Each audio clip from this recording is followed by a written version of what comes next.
When I think of Roblox games that are absolutely legendary and iconic to the Roblox platform, one of them probably would be Swordfight on the Heights. If you're an older Roblox player, you absolutely will recognize this game. But if you're fairly new to Roblox, you might not have heard this game at all before. And to be honest, I'm not blaming you at all for that one. Considering how far downhill the game has truly gone over the years, it's not surprising that most Roblox players have forgotten about this game, and it is simply a shell of its former self. But I'd like to take the time today to help players understand as to why this game was so important. To put it simple for the start of this video, Swordfight on the Heights was the jailbreak of old Roblox. This is the rise and fall of one of the most legendary Roblox games of all time, Swordfight on the Heights.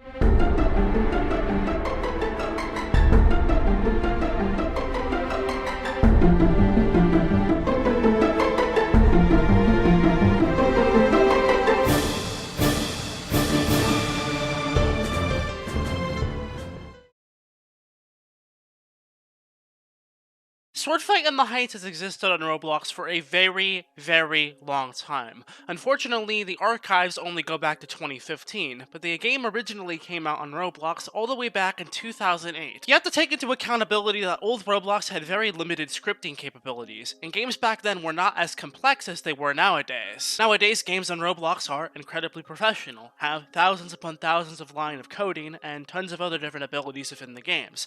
Old Roblox did not have this. They had brick limitations, scripting limitations, and it was not really possible to make these type of level of games all the way back in 2008. Before we get ahead of ourselves and talk about the game, we really have to bring our attention to the guy that made it. We have to bring our eyes to the attention of one man, one legend, John Shedletsky.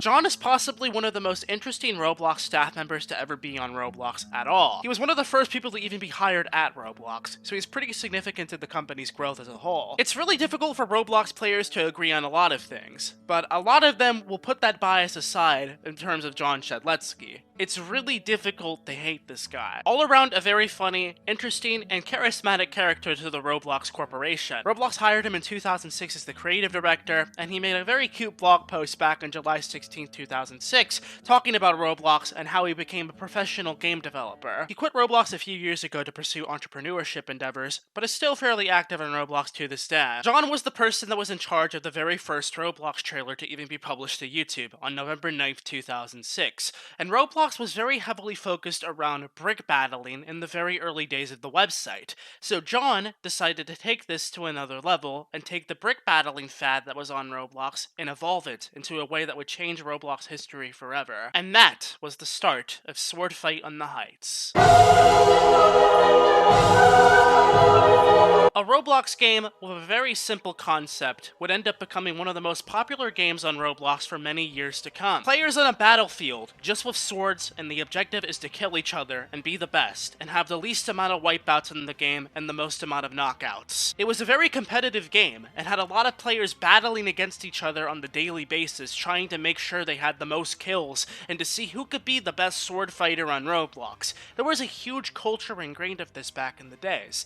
Now, there's not many YouTube videos of very early footage of Swordfight on the Heights on YouTube, but very fortunately there is some that still exist. The unregistered hypercam, the random Roblox players just walking around aimlessly on the base plate. It's such a magnificent video that really captures and emulates the time period that Roblox was in. Just one game alone, by complete sheer luck, John had just made an accidental masterpiece on Roblox. However, on the original Swordfight in the Heights, the game suffered its biggest flaw with repetitiveness, and not a lot of battle combinations at all. You see, the only weapon available on the original Swordfight in the Heights is just the linked sword, as well as some armor you could pick up around the map, but there really was only one weapon. So John decided to try to expand on this game with Swordfight on the Heights too. Not as popular, but it did add some new items to the game. The Firebrand, which was a very long sword, and the Ice Dagger, which would insta-freeze people and kill them. The idea was that the Firebrand was supposed to be the counter to the Ice Dagger, because the Ice Dagger would not melt you if you were holding the Firebrand. Swordfight in the Heights 2 would remain fairly popular on Roblox, but then he would end up updating the game a month later. Shedletsky would then introduce Swordfight in the Heights 3 a month later, which was a very significant update to the game. This version of Swordfight in the Heights would be very important, because it would introduce 3 new swords, and 2 of them would be some of the most popular and well-known ones in this game: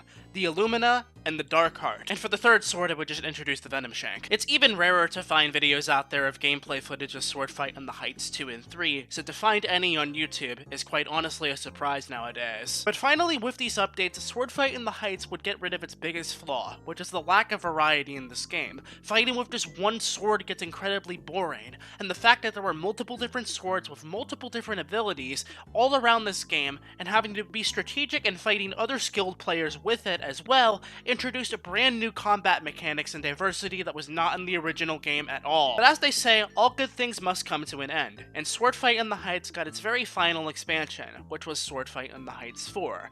This game is usually what most people will recognize it for. The 4th version of the game would introduce only a couple of new swords, and that would be it. The game would undergo no other further development, and there has never been another update to the game ever since. The game would get the occasional update, not with content, but with bug fixes, and to reassure that the game would at least still be playable, which isn't really viable anymore because it's been 3 years since the last Sword Fight in the Heights update, and it doesn't seem like there's going to be one anytime soon. Naturally, with this happening on Roblox and the game not being up to date at all, there's people that just constantly went into the game and exploited it, thus ruining the fun for players, deleting the entire map at times, and rendering the game pretty much useless to play, as it was being overrun by exploiters and having the game ruined 24/7. And playing this game in modern day Roblox is not really that viable anymore, considering the fact that, as you can see, just from this gameplay footage alone, a lot of the map has already started to break down because of the scripting bugs. The game would break constantly and have very little updates, and the amount of exploiters coming into the game and ruining the fun pretty much alienated the player base, and made people not want to play the game that much anymore. And when I say this game was exploited constantly,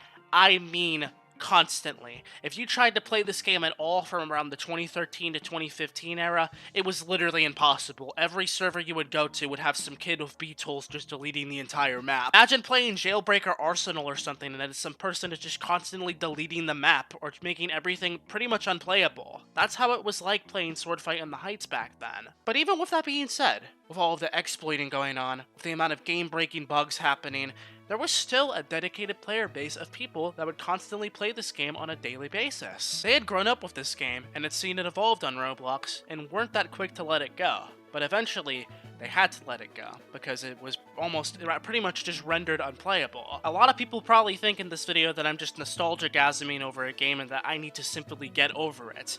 But Sword Fight in the Heights was more than a game. It really was, man. If you were there during those time periods, and you're in the audience, you're watching this video, you will know exactly what I'm feeling. It was a community.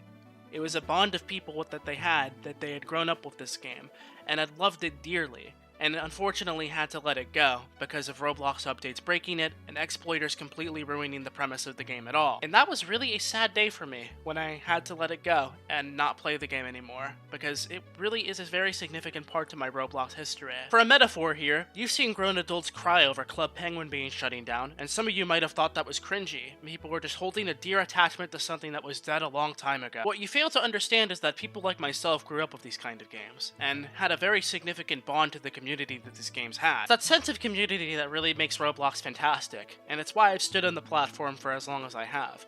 No other game has been able to encapsulate that sense of community just like Roblox has, and I probably will be here for as long as the platform is around. There will never be a game on Roblox ever again like Sword Fight in the Heights. That time period of Roblox is long gone, and it's something that I've accepted for a while. The brick battle scene in Roblox, at least of sword fighting, is pretty dead. It has been for years. There's still an active community for it, but it's not thriving, and it's not growing that much. But believe me, I do heavily respect the veteran players in the sword fighting community, and within the brick battle community in general, for keeping this thing afloat. So if you came into this video and not understanding as to why a couple of Legos swinging swords at each other on a brick map was important at all, I hope this video gave you some perspective from an old player that was there to understand the importance of this Roblox game. Sword Fight in the Heights was more than just a game. It was a community and a bond of people. I am very certain you can relate to that one, of being in a community on Roblox. Just make sure that you enjoy it while it's still around, because one day you'll be like me in this video, looking back on it and wishing that it was still around. But that is the rise and fall of Swordfight on the Heights, folks. I hope you enjoyed this video, and certainly, if you did, make sure to slap a like on this one, and consider subscribing if you're new